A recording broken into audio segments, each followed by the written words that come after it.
Hey everybody, welcome back to this episode of Think Business Live. Looking forward to talking to Nick Frued. Nick, it's great to connect with you. You're the co-founder of CampusReel, and excited to talk about that. I want to give everybody just a kind of a feel for what CampusReel is before we dive in.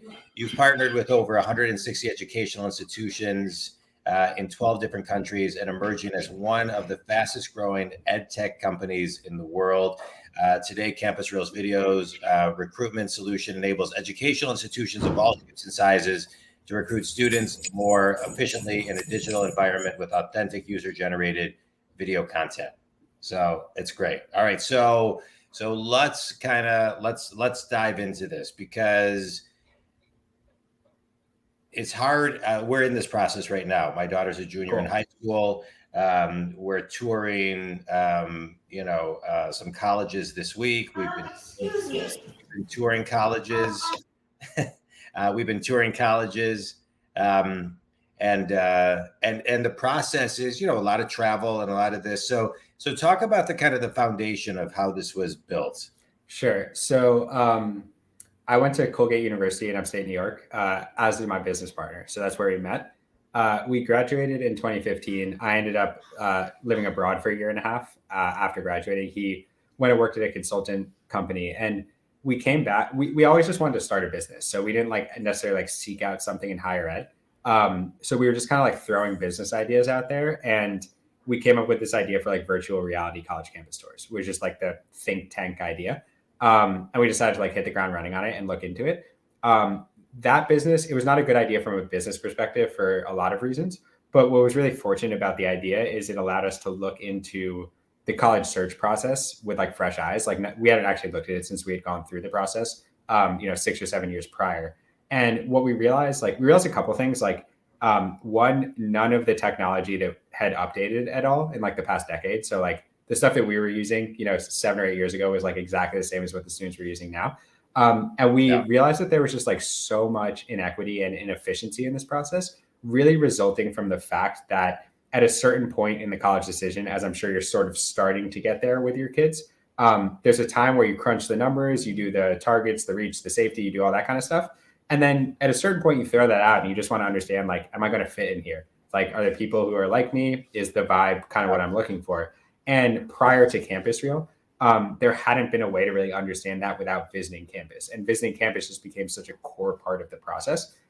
This was pre-pandemic. So this was just in general, we recognized some inefficiencies for international students without a lot of resources. So our idea was how do you bring the college experience to someone's living room? Crowdsourcing video content. We noticed what was happening on YouTube. We saw a lot of students were organically vlogging themselves. And we saw hey, cool, why don't we just put some structure behind this and basically have I used to have this big textbook called The Fifth Guide to Colleges, take that, merge it with video content, bring some energy in. And there's been a long process since then. I think our product has evolved a ton, but that was the initial genesis idea and kind of how we ran with it. Yeah, I love that. Talk about the long process, because I think, sometimes the best ideas come from the previous ideas, and then the ultimate idea looks nothing like the initial idea. And I think some people, what holds some people back is that they get stuck on one idea and they're not forward thinking enough and they're not fluid enough to keep the idea moving. And so just kind of talk about that process and how you did it. Yeah, I mean, I think what you said is right. If you're not willing to change or adapt given new set of data, I think you're just dead in the water at that point. And the reality is that never stops. We've been doing this for over 6 years now, and we're constantly not reinventing, because you start to have more of a foundation as you get farther along, but we're constantly trying to learn and just change and adapt. Product market fit, it's a big buzzword and a buzz term. And I think a lot of starting off entrepreneurs really glob onto that idea. We found product market fit, or we're shooting for product market fit, or we have a product, we need to fit into the market. At least in the CampusReel experience, I can only speak from my own experience. I don't know if other companies are like this, but we've found and refound product market fit multiple times. And even on some level, we're still doing it right now. We're really figuring out how to angle into the market. So I think the CampusReel process is we, from my perspective, have kind of built two companies back to back. The first was we built a resource, like a student-facing college search resource that was on the back of authentic video content. There was no business there. There was no model. We didn't make any money. We didn't even really like think that carefully about how we were going to make money. Like we just wanted to do something cool. And so we found like quote unquote product market fit, like the product fit into a market and like people appreciated it, but not in the way that would allow us to have a scalable business where we could like actually generate revenue and hire people. And when the pandemic hit, the market changed. So the product had to change. Like we had to adapt with this new landscape. And that's when we basically went down this like now 3-year long B2B business endeavor, where in a lot of ways, like we're obviously really drawing on a lot of stuff that we did in the college resource space. But on some level, it was like kind of starting from scratch. And like we had to learn a whole new industry from a different vantage point, understand the buyer. So I think like in a lot of ways, like I think it's very obvious how like a company's trajectory, you're always building on the past. Like it's not like you're always starting from scratch, but on some level, like you need to have the ability to one, like have data coming in that you can even leverage. So like pay attention to what's happening in the market with your customers, and then like not too tied to your own beliefs. It's a hard thing to do to admit that you were not totally right, you know, and we've had to do it a couple times. And so I think there's a level of ego that you need to get over in that process. But I found that the best thing to do is to be like productively reactive to what's coming at you at any moment, and understand you're never done and it's always changing. And that's just the exercise of doing business. Yeah.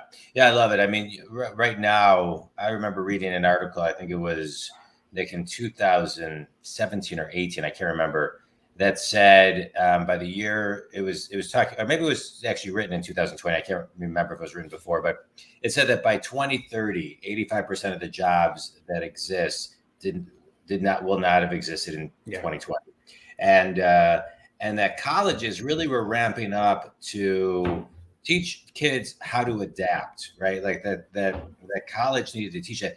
Did you learn that in college, or did that just come from from just who you are? But was college doing that? Do you know? I know you're not in college any longer, but do you think they're doing that? And to what extent should they do that? Yeah, that's a really good question. I've actually grown to like value my education a lot more on this side of it than I did like while I was getting the education. Like, admittedly, I wasn't a bad student. I just didn't really prioritize school that much because I didn't really understand why I was learning the stuff that I was learning and like how it was going to help me. So I think like my like natural disposition that maybe I bring that lends myself to being an entrepreneur is like I have a really big risk appetite, and I'm okay with chaos. Like I'm okay with uncertainty, and there's just a lot of uncertainty in this process. I think what my high school did like phenomenally well, and my liberal arts college actually did as well. And I think this is a liberal arts degree thing as opposed to maybe like a more technical program where you're like in an engineering school. But the idea of liberal arts education is to like teach you how to think and to teach you how to problem solve. And like on some level, running a business like kind of just feels like a multi-year, really involved school project. Like it's like you're just problem solving on the micro macro level all the time. And it's like the whole exercise is like you have something really complex that seems unsolvable, break it into its component parts, solve each part, and then you've solved for the whole. And that is something I learned in school. Surprisingly, like I didn't take an entrepreneurship class. Like they weren't actually teaching me that in a direct way, but that's what I picked up. I'm now realizing 10 years removed from actually being there. It's great. It's great. All right. I want to talk a little bit about how you grow your business and get into the universities and get the universities to, connect with you, or do you even need them? Like, how does your business model work? Sure. So we have like a sales engine that allows us to generate, I think commensurate with like almost any enterprise. Like we do a lot of outbound emailing. We have some inbound stuff that comes in. We figure out through discovery which of our suite of products is most relevant to the prospect that we're speaking with, if not multiple products. And then if the fit is there and the price point is right, we end up signing a deal with them. The actual mechanics of these partnerships, the idea that we're going for at CampusReel is to help education institutions recruit students more efficiently, primarily using video content in a digital medium.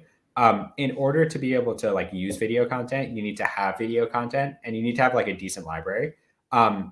Typically the schools just don't really know how to create video content at scale, especially with students. So more often than not, that's how these partnerships start off, is like we'll work with their students to create video content. We have this like video generation engine that we built.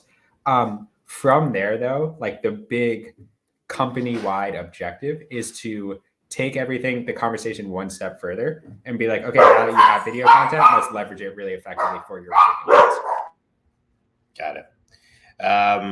Yeah. And so, it's interesting because, what do you say? So because a lot of times the colleges want you to visit, right? And so that's one of the things that people want. But what you're saying also is this gives people just the vibe if these are your people, right? Wherever you're going. So, how do you get people to upload their videos? How do you get people to upload, stuff? And then how do you screen it so there is some level of control over your business? For sure. And one thing I will mention, just to like a quick point that you made, is schools want students to visit campus there's a lot of reasons. Like it's a place to hard sell. They get to see the vibe, they get to see students. But like on some level, ultimately the reason they like doing that they want students to do that, is because it's an indicator of demonstrated interest in the program. Yeah. And that actually is what the CampusReel solution comes down to in a lot of ways. They over time have become very good at creating measurements for demonstrated interest in like a real, like human to human environment by actions that these students are taking. So like if a student is going to come visit campus, for them, it's not just about the visit itself and the ability to like represent your brand. It's the idea that this student is actually willing to come visit campus. So they're demonstrating to me on some level that they're interested in the program. Yeah. Because the internet on some level is kind of newer in education, there hasn't been this real like emphasis on digital. They don't have digital mechanisms to be able to understand who is interested. And so that's what we're leaning into at CampusReel. It's like, hey, like if a student watches 20 videos about you on campusreel.org, you can say with a good degree of certainty they're at least like interested on some level. So we're trying to create those levers to demonstrate interest. In terms of how we create the content. And let me just say this too. It may actually spark more people visiting, because the more videos you see, the more impressions you get, the more people you see that you kind of feel like are your vibe, then the higher the probability that someone's going to want to actually invest to go look. Exactly. And like there was prior to something like CampusReel, there was no way to engage with communities like from your living room. Like, I always bring it back to like now actually after watching CampusReel videos, like I feel like UC Santa Barbara probably would have been a pretty good place for me. Just like culturally, it feels like a good fit. But when I was not going to go to California to go visit schools, I just didn't want to do that. And so like I made like the single biggest decision I've basically ever made in my life, both financially and like just for my life, based on like on some level laziness, but really like logistical considerations. Yeah. It just seems so silly for that to get in the way just because of how like mammoth of a decision where you go to college is. Yeah. Well, it's interesting because it's really, really hard. My son goes to IU. He's a sophomore there.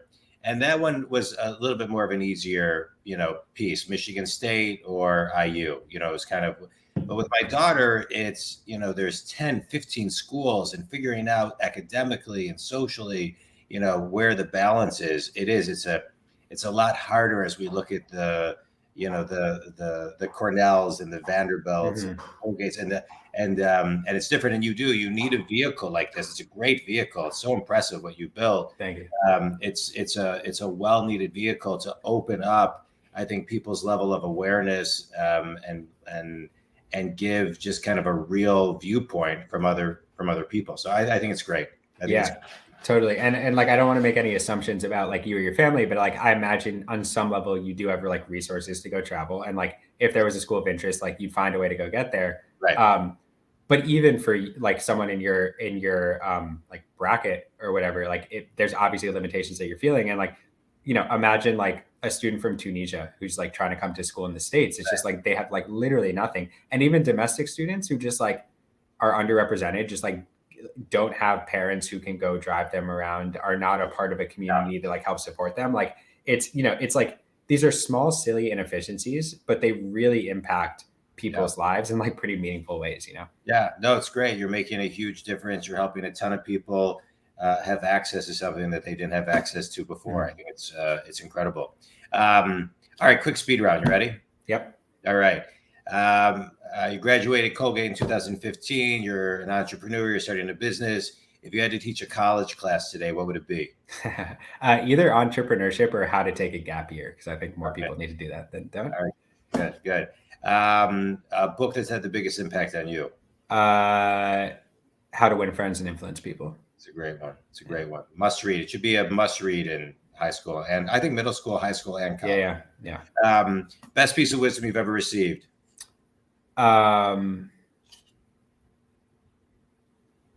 You don't have as much control as you think you do. All right, good. What biggest lesson you learned taking a gap year? That I had lived in a bubble my entire life, and the world is much more diverse than I gave it credit for. Yeah. Biggest lesson you've learned as an entrepreneur? That business is business relationships, and how you need to carry your energy is very different than personal and interpersonal. And it does require, unfortunately, a bit more of like cutthroatness and hard-nosedness, which I wasn't willing to accept that before I started doing this process. Good.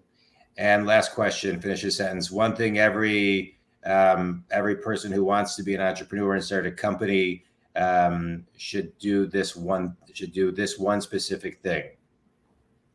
Work a service job before you start a company is my recommendation. All right, good. Tell everybody who your ideal clients are, where they can connect with you, learn more about you and your biz.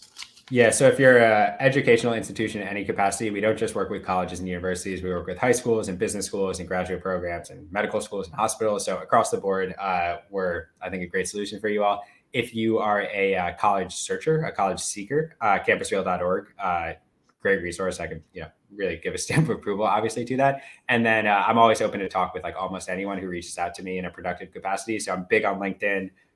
We can put my email in here. Anything like that is great. Okay, great. Nick, this was great. Congratulations on what you've built. I appreciate Joan Frank for connecting us. She's a great PR person. She says she gets great guests on my show, which I'm really grateful for. Think community, I'm a business coach. I work with successful people who are stuck. I get them unstuck, from solopreneurs to Fortune companies, everything in between. And I love getting people unstuck, and this podcast allows me to have guests on the show that get people unstuck.